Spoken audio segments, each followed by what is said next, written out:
James. Fight number 2, win number 2, and a fine performance. Thank you very much, Lee. Started the finished this fight the way you finished your last one. Started as we finished. Yeah. In total control with ease. Punch perfect. He was one tough guy. He's tough. He took some good shots. I could have maybe ramped up a little bit more, but it's my second fight. I didn't want to give it all and lose my composure. Just did what these two guys have taught me and told me to do. Take your time, look off the jab. If it comes, it comes. If it don't rush it. Well, I mean, I think that was Kevin McCauley's 172nd fight. So, you know, the guy well experienced there. Yeah, he is. And, but I mean, he's coming in at last minute because it was a change of opponent, which is another good thing for you, though. Because, you know, you was planning on Paul Cummins, a tall 6'1", you know, totally different opponent. And, you know, you adapted and performed perfectly. He would have knocked Paul Cummins out, to be honest. With his build and... do you know something? I just said to you before, I think you could step him up a level or two already, because you've dealt with, I mean, he's a little bit of a step up as well, you know, Kevin McCauley there. He's a tough guy, gives everyone a good hard fight, but realistically he was never in the fight. You know, it was 4 rounds that you control from start to finish. Thank you, appreciate that.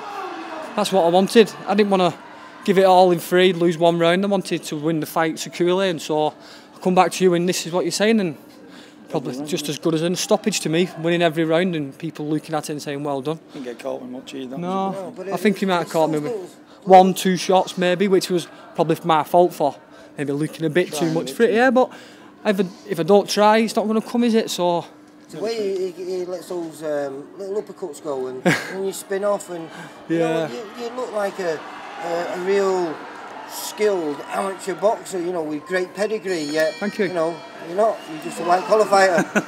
Nah, he's learning all this from Lee. I'm not white collar fighter anymore. I'm here to. I'm here. Without a doubt, you put that weight behind you, mate. Yeah. But what I'm saying though is, I was sat there next to I think Chris Hadaway, who'd been fought early on, was sat there and he went, "This kid's good," you know, and you are. You're a very, very skilled fighter. Decent people saying decent things. This is only the beginning for me. I only had an handful of fights, so I wouldn't say nervous to get in the ring, but I'm still, for someone like Scott Fitzgerald who's having 200, 300 fights, he's got that ring experience, hasn't he? I'm still learning the game. I'm learning every single day. I know every boxer's always learning, but I'm here and I'm taking everything in all at once, and every little bit of advice given to me is being logged and taken straight in, and I'll use it to my advantage one day. Louis, what's next for you? We want another couple of fights like that. I don't want to step him up yet. Another couple of fights where he can learn, get a wee bit more ring experience, right? Then we can step him up. Do you know what I'd like to see? I'd like you to see, you know, we were talking about this, is perhaps have a couple of road trips, you know, because with that boxing display, that you cannot be given a loss. You know what I mean? No matter how biased a decision or hometown decision, you're never going to get that. No. But I think you need to have a couple of fights just back to back quite quickly to help you to that next level. Get that next level. You're only young, though, aren't you? What, 22, 23? Just turned 24, so. But it's one of them. You've said you're going to take 2 years out to be a professional. Yeah, and that's what so I mean, this is important, because by the end of that 2 years, you need to be at a level where you can afford to stay as a professional, and that means you have to be a champion by then. You know, whether it's an English champion or something. You know. Well, I think that's what's spurring me on as well. Like I said, I was laughing with Lee Changeman saying, I lose this, I have to go back to work, and I don't want to go back to work. This is my job. I feel comfortable doing this, and I want this to as far as I can go. Comfortable doing it, though. It looks like it's an absolute breeze for you. So you know, I think, you know, I don't think it's such a bad idea that, you know, just going on the road and you know. Dodge on that road. You know what some of these unscrupulous promoters are like. Not all at Stevie Woods, you know. No, but you know, see you later, I'm saying, if you know and you know, you see an opportunity that comes along. If it comes along, if the right fight comes along, it's with the race, we'll have a crack at it. It's hard for him to get that experience that he needs. You know, because perhaps your audience, you can only get yourself on maybe 4 of our shows or 4, you know, local shows a year. And that's not enough to progress to push on to the levels you want to get to. And well, performances like that, like I said, the ticket sales went well. We sold 100 odd this time, which were great from winning. So next time it'll be 150, 200.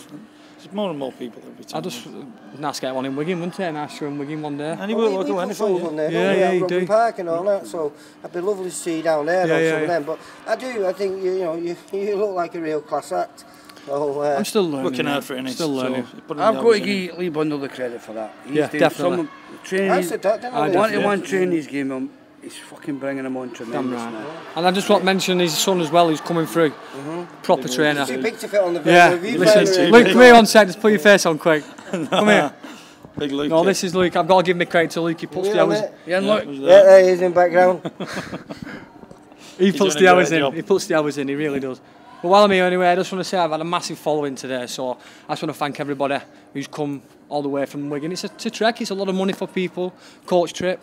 And Stevie again for I just want to thank Stevie for getting me on in my... Talking about money, that Stevie's no paid us yet. No, come on. Can I just thank my sponsors, please? I just thank my sponsors, Acorn, Airworth Kitchen Installations and Aqua Plumbing and Heating. And thanks to yourself and Stevie, because I put my trust in Stevie. He's fantastic. And to these two lads for having me. Absolutely fantastic performance again, as it was the last time. And I'm excited to see what comes next. Thank you, Lee. Well done, lads. Thank you very much. Bye. Cheers.